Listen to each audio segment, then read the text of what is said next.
see anything? Yep, hello. Hiya, hello everybody, or whoever's there.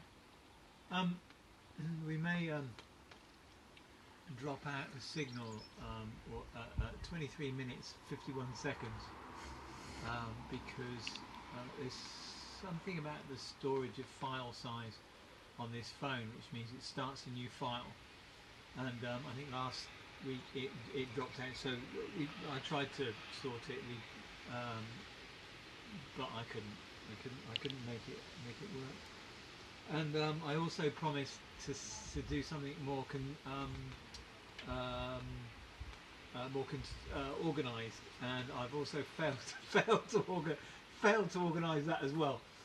What I did do this week is I've been setting out these two memorials and finished cutting Glorious, which let's see, and I don't know what to do with it now.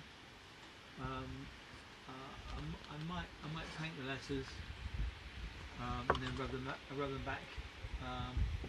But any thoughts or suggestions, or if there's anybody who wants it, you can let me know. And so this morning, I after I'd unloaded the car of all the bee kit. This is the bee shed. I might have pointed this out. This is the bee shed. No, I might have put bee shed. Show them the bee shed. Show them the bee shed. Can you see in the bee shed? Not much, no. Not much? No. We've got a hive ready for a split. Hopefully this weekend. My friend Thomas is going to come and we're going to split a hive. We've got a really healthy big hive that was making noises about starting to swarm, so we're going to do that. Anyway, that's not stone carving.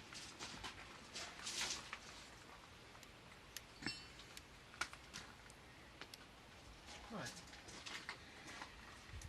So I'm going to carry on with this. As you can maybe able to see, it's looking a bit like a teddy bear's nose at the moment. But what I'm doing is I'm identifying kind of areas where there isn't any material and kind of transferring it over, and a combination of establishing various points that I'm reasonably sure are there, and also kind of with a flat chisel, but also where I'm not so clear, I'm using a point or a small 3mm kind of wasting chisel to kind of remove stuff, but also to leave this surface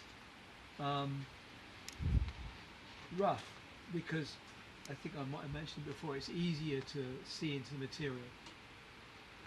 So as you can see here, you've got this shape here on the line. Can you see that? Sorry, hang on. Yep, you see this shape on the lion, which is in a little bit, and I'm kind of like aping that, but that's nowhere near the surface of the lion here. So I'm kind of playing. So I'm going to use this, and I'm going to put the safety glasses on as well.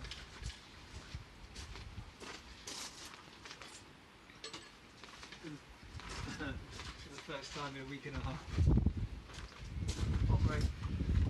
Good example. And so I'm going to do what I've done on this side, basically. Oh, and if anybody got any questions, who's there, please don't hesitate to ask, and And one of the problems with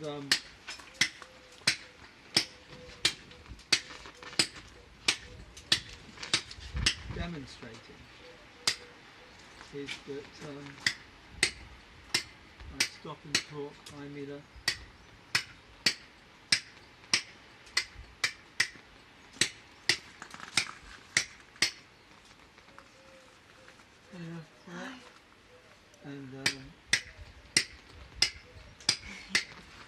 and talk, and it kind of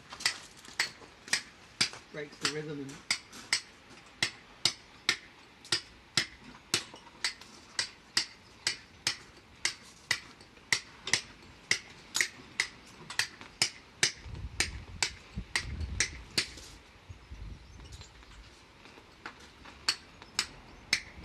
And actually talking is not conducive to getting things done.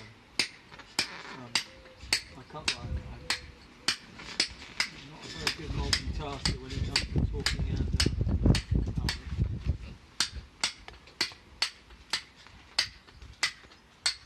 So again, talking about kind of technique of using chisels and tools, I think it bears repeating because people forget all the time, is to remember to breathe, to relax, let your shoulders kind of drop.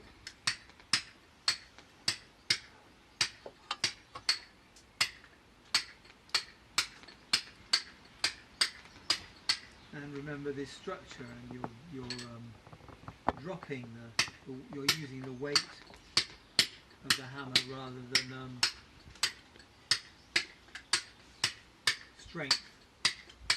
And I'm just picking away at this.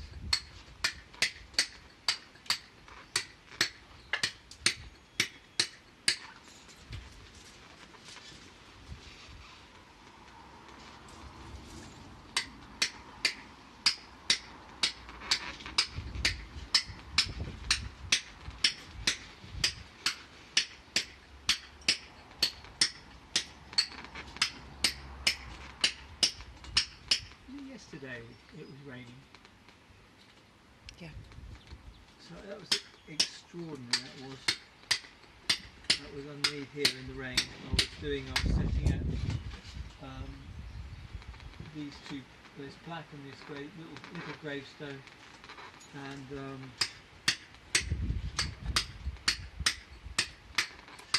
it was stunning. And I actually took a video of it. I'll ask the client if it's okay. I mean, you can just about see, unfortunately, you can just about see the lettering, but I'll ask the client if it's okay for me to use, to post it up, because what we're hoping to do is get a YouTube, technology. We're going to get a YouTube channel and continue just bunging up stuff that might be useful or might be fun.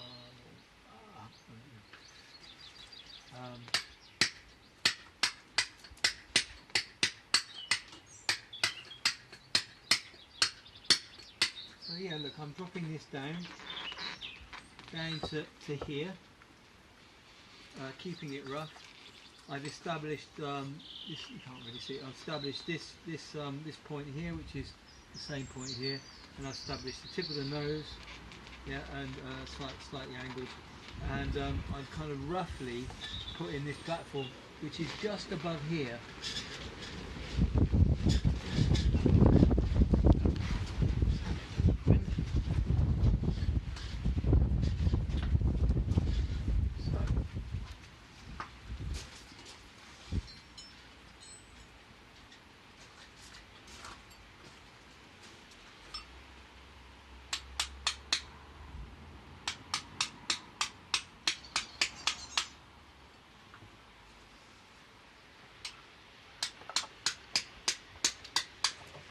Now I'm kind of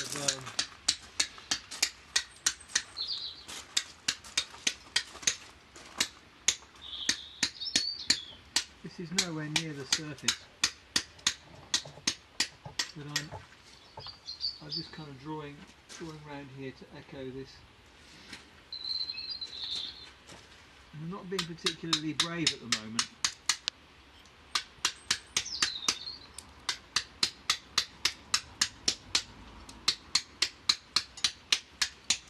What I do find is, well, to be honest, getting out of bed on the morning requires courage for me, but carving on occasions.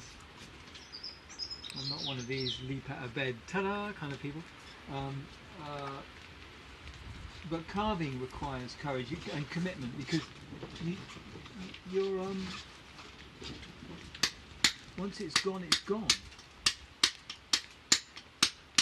I was a year behind a guy when I was at Weymouth College. He was a really good carver. I mean, he stopped working in stone now, and he painted. A guy called Mike Chapman, and he said something really stuck in my mind, which was, you can't bullshit stone. You can't.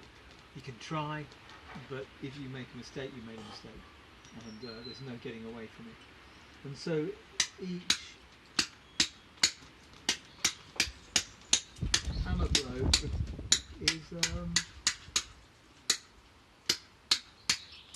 is a risk.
I've just been asked what you're making.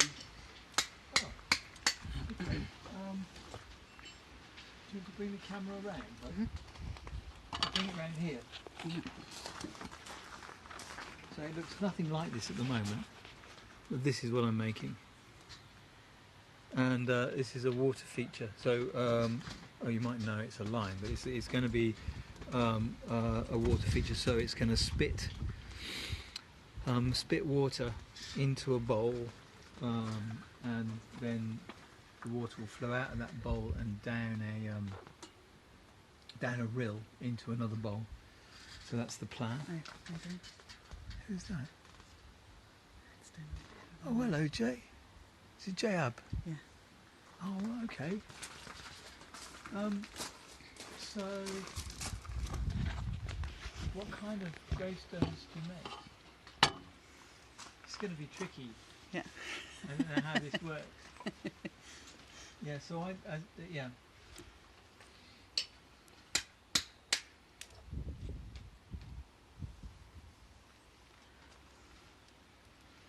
Yes, so that's what it's going to be, a water feature, and it's one of those. It's for me, not a commission.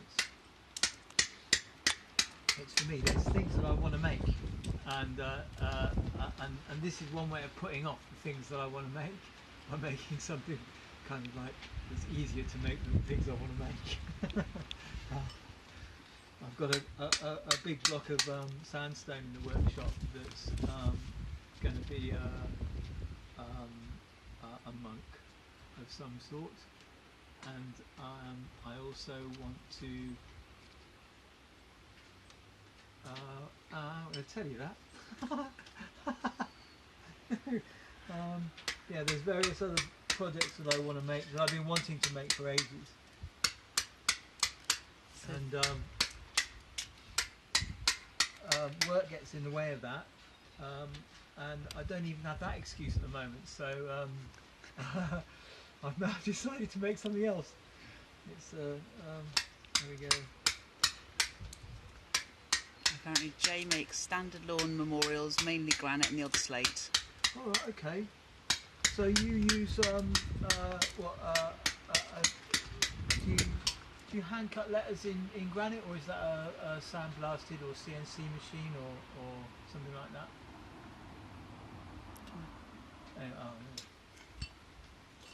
Because I've only tried hand cutting letters in granite once. That was all right. I think we sold a bit of a pony, really. I think there's a thing about some granites are not that hard. They're not that hard. Or you know, I've carved Purbeck marble, and Kilkenny, which is a black polishable Irish limestone, and both those are really hard. And I actually found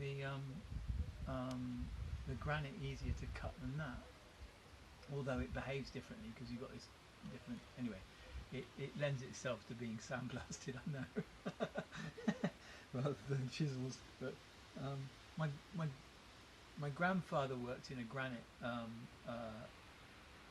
quarry, or worked for granite masons in Cornwall. But I have very little experience with granite. But this stone is Tixgrove. It's a local sandy limestone, and it's this is not a bad piece actually, but it can be really it can be rubbish. It can be really pants, got chert in it and soft spots and hard spots and stuff like that. But this is right. So Jay says we have a sandblasting machine and we have a subcontractor letter cutter. I'm practicing my letters cutting. Practice, practice, practice. Yeah, practice, practice, and drawing actually. Drawing. That's the bit. That's drawing letters. Learning to cut is especially if you've got hands tool skills.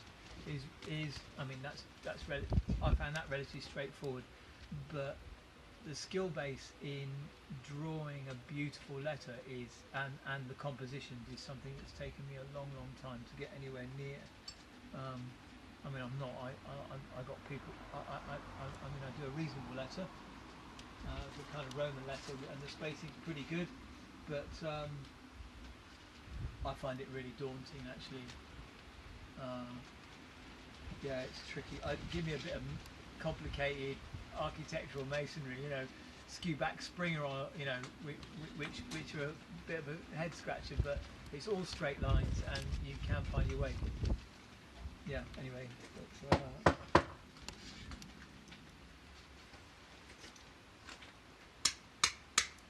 how are you doing for time?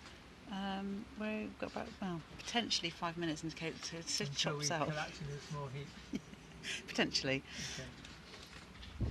There's also some, Enrico says, fantastic, any people like you, I recommend using Milani tools are best. Oh, Milani, yeah, no, Milani tools are good. But I buy all my kit from JP Masonry Supplies, or most of my kit from JP Masonry Supplies. Milani, so he's in this part of the world, so the West Country, and he is a ex-mason, so he's an apprentice trained mason, was a mason for 25 years, and then he fell in love with the metal, and he started making tools, and he makes really good tools, and they're very reasonably priced, very work a day, you know. Then they're really, but he can also make you anything you want. and he can also, you know, I get students who want their first carving set, and I send them to him, and he recommends, you know, oh, you know, you might, you know, what you're using, you know, oh yeah, you could use one of these, and they're not, you know, they're not overpriced for what they are. They're good quality tools. Milani are good. I think who else sells? Taranti sells some carving chisels, I think. Yeah, are those? Yeah, Milani are good. Univers tools are quite good. They're quite nice lettering tools. They do. What do I need? No, I don't have any anymore. But so John does a kind of, there's an Italian style. It's a little bull nose, or big bull nose, right? So it's not, you know, tungsten tipped, hammer headed bull nose. Just very nice for carving. And that's kind of an Italian style, so it's done on the lathe and each end's lathe. Whereas that's kind of that's a kind of mallet headed bull nose, which is forged. So this end is forged, which is really nice. It's a nice shape, really nice. You know, you've got a nice shape to play with there. Thumb fits in perfectly. Like that, it's great.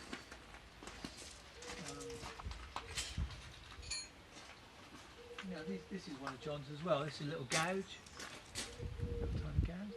Little, I think I'm one of the few people who actually likes these square shank chisels. I don't think most people like them very much. I quite like them. So he's got, if he's got some square stock, he'll make me some. Just a little bullnose, little square stock. So that's interesting. It's flat. It's flat. The bullnose. Often, I bullnose the gouge, so that the tip of the gouge is kind of. I mean, it looks like it goes like that, but it doesn't. It's straight.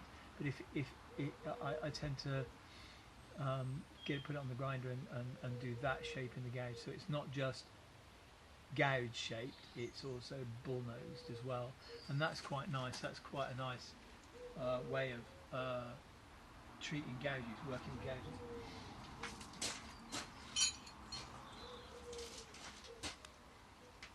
Any other questions? We still have a cup of tea.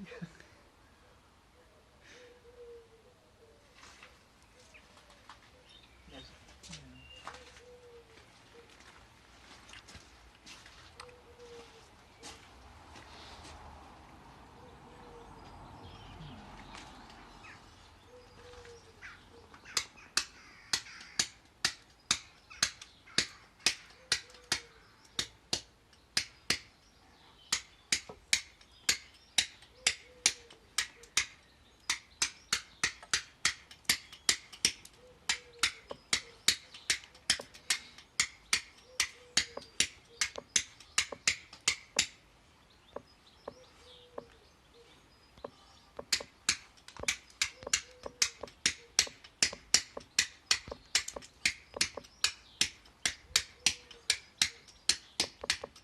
There was something I was going to mention, wasn't there? About.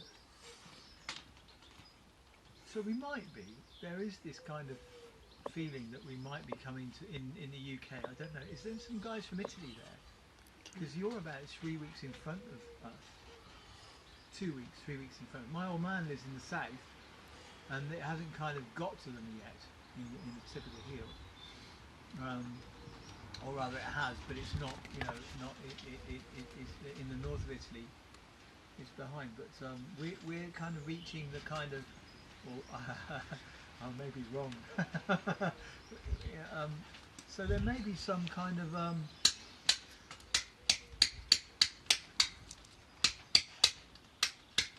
light at the end of the tunnel.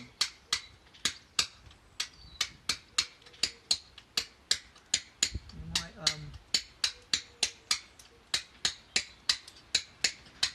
start thinking about a way of running classes that's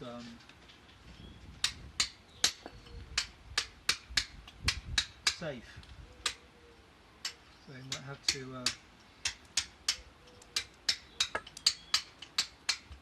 get kind of like 2-metre gaps around bankers with hazard tape all the way around it, or something like that, and give people chisels that they have to dip in what is it called, disinfectant or something like that. Don't swap chisels. No snogging. There's a lot of that happens on your courses, isn't there? Well, I don't know. With my lot. I hope none of them are there. None of them are there. That's all right then. I can be rude about. I don't know. Well, no, because it goes up. I can see it later. Point.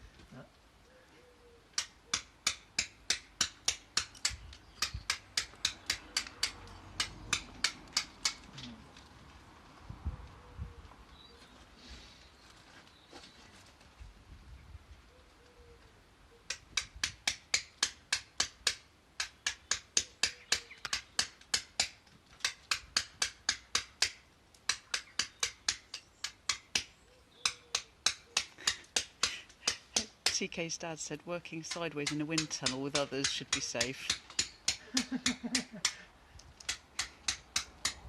Hi, Rich. So TK dad, Rich, works. He's one of the heroes. He works for in the healthcare profession.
Quick look where you're at. Yeah. Do you want to take it? Take the camera. I've got. Just Show this. show where you're at. Yeah. Okay, where am I at? Okay. Oh, so Tam's just handed me the machine, and I'm gone. What? Okay. So. All right. So, can you see? So you see the lion. You see that point there. Well, that's that point there. So I've got a kind of obvious. God, I can't see anything at all. It's dark. I've got that's better. I've got an obvious kind of angle that runs straight up here, and then it kind of runs. You've got a kind of a border here where the hair and then the ear is. So we go back over here, and you can see then that we've got this point here, you've got that angle running up there, and I can actually push a line up there. So this is where the kind of the main is, and then you can see the tip of the nose here, and that there's a kind of so I'll be carving down like that, and then it will come up, and then you'll have some stone for the brow, which is a little bit behind here. I think that's kind of reasonably. Hi, daughter. Yeah. So, hello, Jane. How's business? Right. Right. Okay. So I'm going to hand this back to Tom, and this is our house. Wow.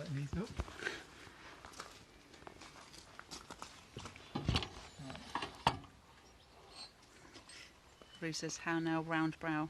Eh? Rue says, "How now, round brow?" Oh no, round brow. Well, we're away from that.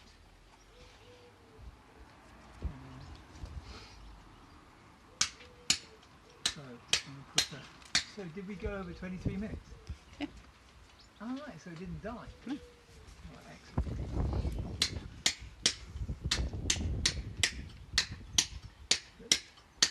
Let me know when we hit 30 so that I can stop.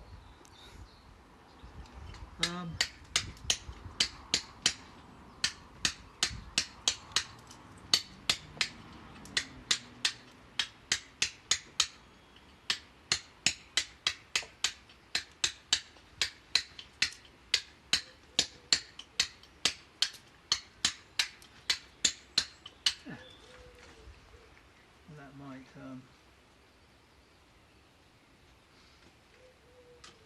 push this line through here.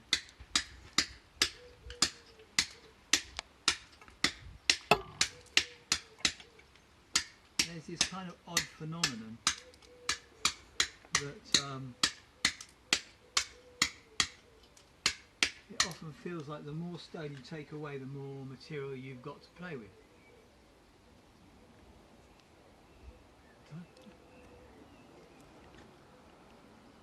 Is that half an hour? Yeah.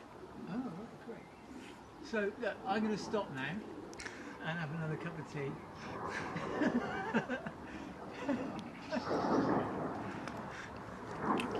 Oh yeah, Tom's reminded me to say thank you. Thanks everybody for watching.